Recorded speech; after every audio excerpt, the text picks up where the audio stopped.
Visibly shocked, Chen Pingan inquired about what Boss Duan was doing in his house. In response, Boss Duan explained that she intended to reside there temporarily. She further informed Chen Pingan that 5 years prior, her uncle had owned the house and had entrusted it to her before leaving. Boss Duan admitted that she hadn't really cared about the place, but since her bookstore required renovation, she had to return and stay there for a while. Bewildered, Chen Pingan consulted the system for an explanation.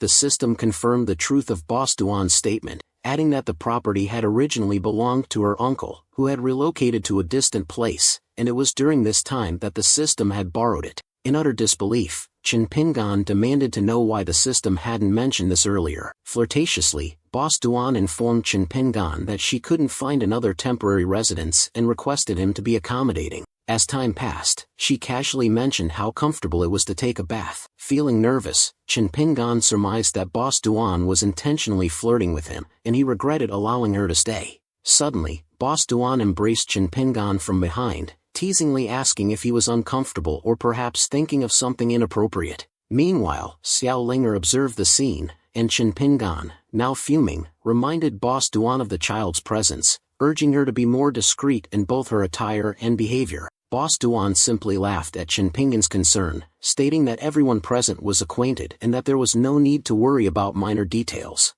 She then announced her intention to sleep, playfully warning Chen Pingan not to do anything strange to her during the night. Feeling shocked and confused, Chen Pingan wondered what she meant by strange things. He exited the house, grumbling that nobody would entertain such thoughts. Xiao Linger, equally perplexed, decided to focus on eating her watermelon instead. As Chen Pingan sat on his bed, he couldn't help but think that Boss Duan was a dangerous person, and every encounter with her seemed to involve teasing or poking. Worried that she might enter his room at night, he resolved to lock it for safety. Chen Pingan tried to relax, telling himself not to overthink the situation and planning to search for alternative accommodation for Boss Duan the following day. However, the next morning, Chen Pingan awoke to find himself embracing Boss Duan. Chen Pingan was taken aback, puzzled as to why he found himself sleeping in Boss Duan's room. He considered the possibility that he had sleepwalked, but since he had never exhibited any sleepwalking tendencies in all these years, he couldn't help but wonder what was happening. As Boss Duan stretched, Chen Pingan grew increasingly anxious. He deduced that he needed to make a swift exit before being discovered. Just then, Xiao Linger inquired if Boss Duan was awake, causing Chen Pingan to tremble. His face turned pale upon being exposed. Confused, Xiao Linger blushed and assured him she hadn't seen anything. In response, Chen Pingan hastily made an excuse, insisting he hadn't done anything improper and urged Xiao Linger not to let her imagination run wild. When Boss Duan finally awoke, she greeted Chen Pingan and questioned his presence in her room. Stammering, he returned her greeting and explained he was there to call her for breakfast.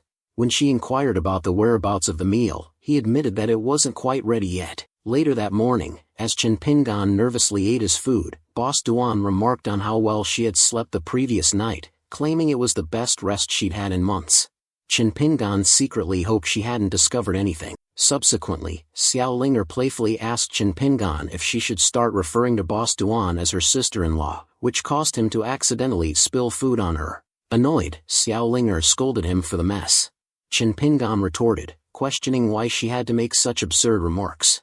Boss Duan gently wiped the food from Xiao Linger's face and told Chen Pingan that she was only speaking in his best interest, reminding him that, at 20 years old, it was time for him to find a wife. Chen Pingan reflected on the fact that, due to his preoccupation with the system erasure factor, he hadn't given much thought to everything that had transpired earlier. He acknowledged that the system hadn't presented such issues during its upgrade. Nonetheless, he pondered whether spending an extended period in the current world might eventually cause him to forget what his wife looked like. Boss Duan called out to Chen Pingan, inquiring if something was on his mind and asking about the proposal she had made. Chen Pingan questioned her about the proposal, to which Boss Duan responded that she would become his wife. Flustered, Chen Pingan coughed, informing them that he had finished eating and had something to do that day, thus, he needed to leave immediately. Xiao Linger commented that Chen Pingan was extremely bothersome and couldn't bring himself to say no. Boss Duan playfully pinched Xiao Linger's cheek, warning her that one day Chen Pingan would find out the truth, and if she tried to give him hints, Boss Duan would confiscate all her watermelons. Xiao Linger muttered that it wasn't the right time yet. Meanwhile, in the Warrior Kingdom, Chen Pingan decided to set aside the Boss Duan matter for the time being, as the tournament was taking place the following day, and failure to complete the task would lead to severe consequences. He then noticed Tian Shanshan and the others. Approaching Miss Tian, Chen Pingan mentioned that he had been searching for her and didn't expect to encounter her by such a coincidence. He inquired about the whereabouts of the other member. Miss Tian questioned if they knew each other and asked for his name. Chen Pingan introduced himself as Long Out Yin. The man beside Miss Tian asked if she was acquainted with Chen Pingan, but she denied ever having met him before. Surprised, Chen Pingan informed her about the upcoming tournament. A large, muscular man stepped in front of Chen Pingan, ordering him to leave, as he wasn't taking the situation seriously by hitting on his martial arts tournament teammates. Chen Pingan wondered if she was indeed his tournament teammate and speculated that Miss Tian must have teamed up with someone else, finding it difficult to pretend that they weren't acquainted. Chen Pingan told Miss Tian that he would assume he had mistaken her for someone else and would see her at the tournament. The muscular man insulted Chen Pingan, mocking his first layer of Dantian and his audacity to challenge them. As Chen Pingan walked away, he paused momentarily. The dog urged the bronze sword to eliminate the man, but the bronze sword replied that he wanted to, but could not act due to the large crowd. Challenging the muscular man to a match, Chen Pingan was told to get lost, as the man didn't want to bully someone as weak as him. Chen Pingan retorted, questioning whether the man was afraid or simply didn't dare to fight, adding that those who constantly insult others were no better themselves. The bronze sword and the dog cheered for Chen Pingan. The muscular man, identified as the Prime Minister's son, Moe, agreed to fight Chen Pingan, asking the crowd to disperse. A bystander wondered why Moe was in conflict with someone in the first layer of Dantian formation. Moe inquired how Chen Pingan wanted to conduct the fight, to which he replied that they would begin at the count of 1.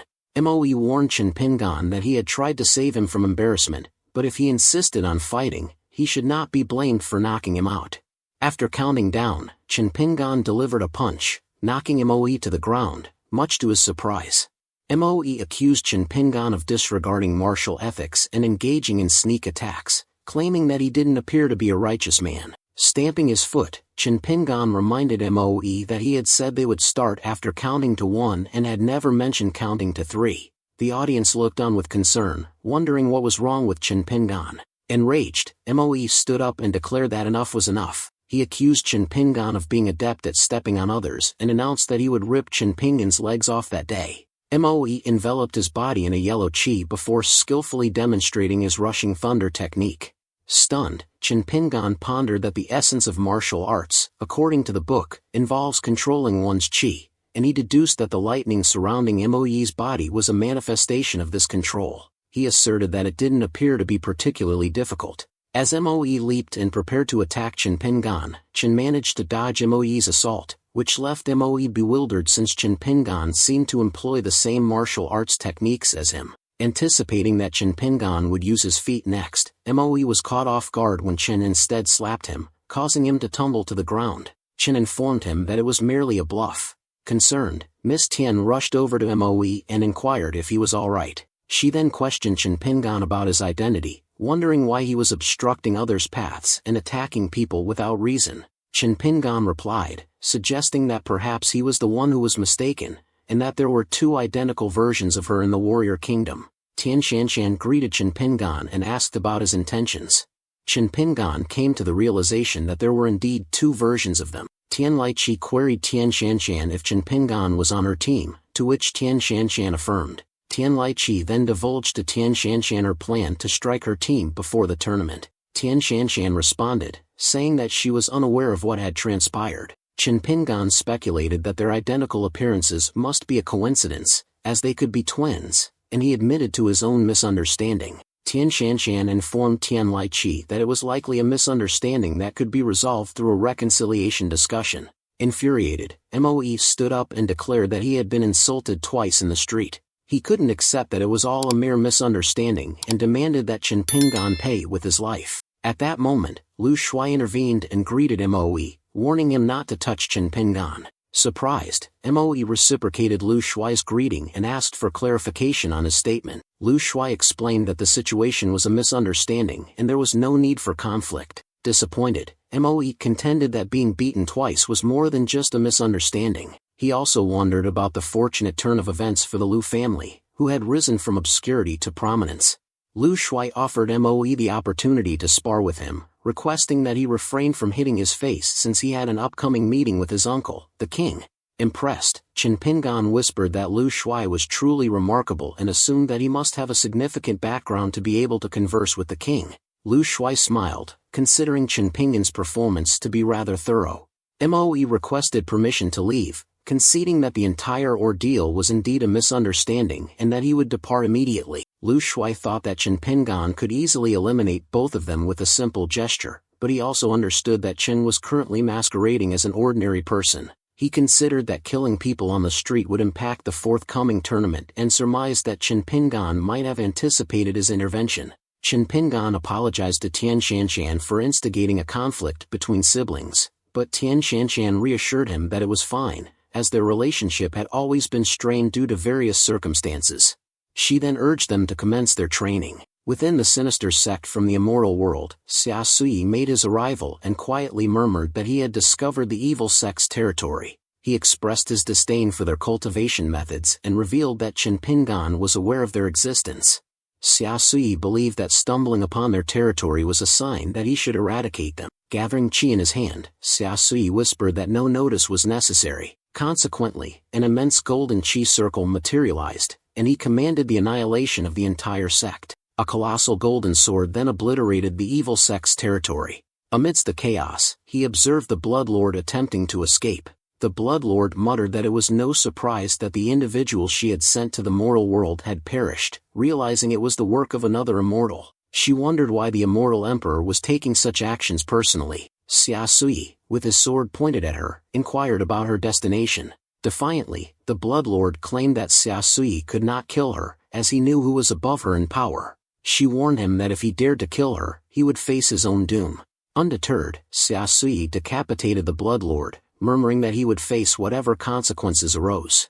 Meanwhile, in the divine world, a portly man informed another man he was playing with that the demon seed he had planted in a certain immoral world had been destroyed. He was puzzled by this turn of events. The slender man suggested that it could be the desolated immortal world that was responsible. Surprised, the rotund man asked how he had come to that conclusion. The thin man explained that his group had injured a dragon, which he believed had crashed into the desolated realm of immortals. Although there was no concrete evidence, he had an intuition that something disastrous would occur if they continued on their path. The portly man conceded that there might be someone more powerful than them in the immoral world and agreed that it was time to send someone to investigate. After some time had passed, Siui let out a sigh of relief and muttered that the issue had been resolved. Suddenly, a golden door materialized in the sky above, capturing Siui's attention. He was taken aback as the door opened and suspected that the individual emerging was from the divine world. The mysterious figure inquired if Siui was the son of the immortal emperor of that world. The stranger appeared, claiming that Siui was the one who destroyed the place and inquiring about who was supporting him. Siui defiantly told the stranger to dream on. The stranger murmured that Siui was amazing for having the courage to fight her, and she was eager to see what he was capable of. Subsequently, she attacked Siui, wondering whether his bones or his flesh would break first. Meanwhile, Boss Duan noticed what was going on with Siui and promptly summoned Chopper. Kneeling before Boss Duan, Chopper received the order to go to the immortal world and assist Siui, which he quickly obeyed. After some time, the stranger conceded that Siui wasn't bad at resisting her power. Siui, struggling, told the stranger to go to hell. The stranger's attention shifted when another person appeared. As Chopper approached Siui, he grumbled, thinking that the newcomer was impressive. However, his expectations were dashed when he realized it was only a little minion. He told the stranger that he didn't have any time to play with her slowly. Astonishingly, Chopper released numerous seals, which shocked the stranger. He informed the stranger that there were over 3,000 seals, and he had just unblocked one that day, which would be sufficient to get the job done. Siui, coughing blood, thought that Chopper was the kitchen knife from Chen Pingan's house. Terrified, the stranger asked who Chopper was, to which Chopper replied that she didn't deserve to know who he was. A ray of red light shone down on Chopper's hands, and, as a result, the stranger requested Chopper to wait. However, Chopper began attacking her without listening, causing the stranger to vanish in an instant. Moments later, Chopper felt irritated that even with that much power, he still missed the feeling of destroying an immoral world with a single blow. Puzzled, Siui could not believe that the kitchen knife which Chinpingan used possessed such strength. Consequently, he began to wonder about Chinpingan's real abilities. After some time, Chopper returned to Chinpingan's house and told himself that it felt good. Annoyed, Boss Duan inquired about what was so good about what happened. She scolded Chopper, insisting that next time he should be clean and precise. Stuttering, Chopper agreed and told her that he would go inside first. As Boss Duan set down her teacup, she noticed Siui and mumbled that they would meet. Siui was so certain that Chinpingan had returned that he ordered a kitchen knife to save him. He knocked on Chinpingan's door and mumbled that he still had something to tell Chinpingan about the immoral world and a secret attack from someone. To his surprise, Boss Duan opened the door and asked Siui what was wrong. Realizing it was his master, Siui's eyes widened and he kneeled. Boss Duan responded that she was not his master and asked if he had forgotten what she told him. Siui recalled that she told him to treat her as a stranger at all times, but 10,000 years ago, she had given him the heavenly law and made him the immortal emperor. Boss Duan took Siui's hands in hers and explained that she understood she had only given him the law and that she couldn't afford to be called master. She asked Siui to pretend he didn't know her. She then informed Siui that Chinpingan wouldn't return until later and invited him inside to see Xiaolinger, who gave him a menacing look. Upset, Siui declined and told Boss Duan that he would visit another time. Frowning, Boss Duan reassured Siui that his disagreements with Xiaolinger should be resolved eventually. Discouraged, Siui muttered that the reason Xiaolinger didn't want to see him might be related to her mother. Boss Duan interrupted Siui's explanation, telling him that she already knew the ins and outs and wasn't interested in hearing it again. Flustered, Siui conceded that it was only natural for her to know. Relieved, Siui learned that Chinpingan and Boss Duan were living together, as he had assumed that Chinpingan's adversary was Boss Duan. He then realized that the two of them were living together. Meanwhile, in the divine world, the fat man couldn't believe that the person they had just sent to the immoral world had been killed instantly and her soul destroyed, which surprised the thin man. The thin man, spooked, mentioned that the person they had just sent was one of the best in the upper mid-range of the divine world, and she was killed in an instant, with the cause and effect being blocked. The fat man asserted that there was only one person with such strength. The thin man wondered if it was the eternal God Emperor who was in seclusion and proceeded to ask about his connection with the immoral world. Becoming agitated, the fat man admitted that he didn't know because the God Emperor was one of the most important figures in the divine world, and he wondered what the God Emperor's intentions were by doing that. He then suggested that they should go meet the God Emperor and ask for an explanation. The God Emperor, at the pinnacle of the God realm, asked the two men why they had come to his place. Upon informing them that he had just emerged from seclusion and was still gaining strength, the fat man, visibly angry, responded that the God Emperor was supposed to maintain the neutrality of the three domains and allow them to develop freely. He then questioned the God Emperor about his intention in attacking his demon domain. In agreement, the thin man chimed in, informing the God Emperor that they had come to seek an explanation. However, the God Emperor firmly rejected the accusation of him attacking their demon domain. The fat man, raising his voice, yelled at the God Emperor, telling him that the soul of the person he sent to the immoral world had been destroyed and blocked. Consequently, he demanded an explanation. The God Emperor, standing up, inquired the fat man as to why the cause and effect were blocked. Caught by surprise, the fat man admitted that he was right. The God Emperor, realizing that there was no one else who could block the cause and effect except for two people, smiled and laughed. Amused that he had learned something about the two unknown individuals, he asked them to tell him everything they knew. Meanwhile, at Beast Mountain, Lu Shui asked Chinpingan if he was sure about making the bears their training partners. Chinpingan assured them that he had used a secret treasure to make the bears listen to his dispatch for a brief period of time, and they could practice with confidence. Pan Hang, intrigued, pondered the type of secret treasure Chinpingan had used to control the demonic beasts. As he did so, he realized that Chinpingan was the one who had beaten him up the other day. Chinpingan, however, denied the accusation, stating that he had only discovered the treasure in the last few days, and that it wasn't him. Blushing, Pan Hang told Chinpingan to forget about it, admitting that he deserved it for not treating him right that day. He mused that with Chinpingan on their team, they had a good chance of winning the tournament, which he noted was crucial to Tian Shan Shan. According to Pan Hang, Tian Shanshan was unable to form a team because Tian Lichi had stumbled in secret. He added that Chen Pingan must be wondering how they became the way they are now. Chen Pingan, uninterested, wasn't curious at all and halted Pan Hang from continuing. He informed Pan Hang that he was simply participating in the competition to achieve his own goals, and that their meeting was just a matter of fate. This left Pan Hang perplexed. Chen Pingan emphasized that as long as they win, that was all that mattered. The next day, at the tournament arena, Chen Pingan tied up his dog, informing it that he wouldn't be able to compete alongside him. He asked the dog to stay obediently near the tree. Gently patting the dog, Chen Pingan assured it that he would return as soon as the tournament was over. As Chen Pingan walked away, he accidentally bumped into a stranger and promptly apologized. The stranger, upon noticing Chen Pingan's sword, realized that it wasn't an ordinary weapon, and that she had seen it somewhere before but couldn't quite recall where. Reminding herself not to be distracted any longer, she knew she needed to bring the Firebird back or face severe scolding upon her return. Suddenly, the strange girl had an idea. If Chen Pingan's sword was truly a treasure, bringing it back could compensate for the loss of the Firebird. Determined, she planned to enter the tournament. Meanwhile, in the resting area by the arena, Guo Shiyun called out to Moe. Tian Lichi inquired if Moe was the one being summoned. Moe replied that she had never seen Guo Shiyun before and asked one of their teammates if he knew who the stranger was, to which he answered that he did not. Slyly, Guo Shiyun cast a deceiving spell on them, chiding them for not recognizing her as the most important member of the team. With a smile, she knew her spell had worked. Noticing Guo Shiyun, Bronze Sword, the saintess of the Yunji sect's immoral realm, thought to himself that there had been a lot of familiar faces in the moral world recently. Tian Shanshan informed her teammates that the tournament was divided into 2 rounds, the first round being the arena, and the second, a team match.